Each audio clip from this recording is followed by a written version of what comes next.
Hi there, nice of you to join me again for this thought for the week. You know, I've never been a great lover of puns, but let me start today by telling you of the young fellow who lived around the 18th century. He was a Puritan and had difficulty in remembering the rules of his community. So he asked an older man to teach him. He wasn't the best of students, and actually the older fellow was getting a bit fed up. So finally, on the way to church one Sunday morning, the younger man started to go into the building ahead of the older man, and he was stopped by the old fellow, who then allowed a lady to go in ahead of them. And the younger man was sorry for walking in front of the old chap and the lady. So the old fellow said, "Canst thou remember nothing? How much easier can it be?"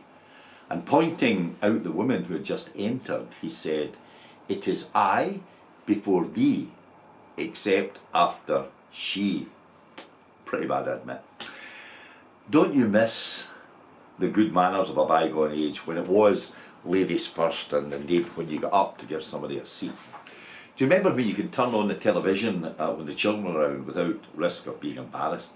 When you could relax in a restaurant without listening to a whole lot of four-letter words from the next table?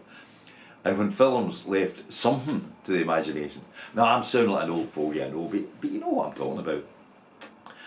Al Capps was a famous cartoonist, and he was invited to speak to some university students once.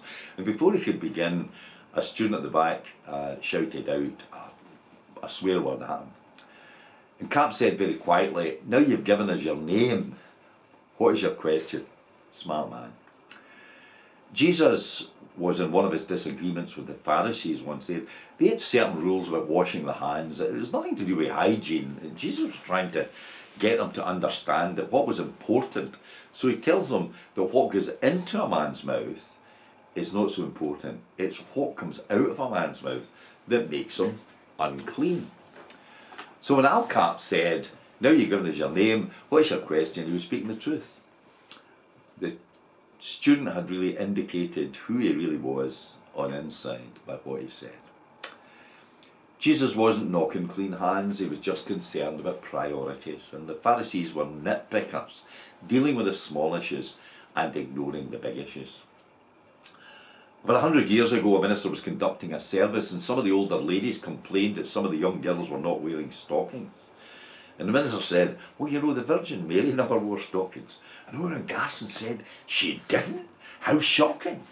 He said, "In Mary's time, stockings were unknown.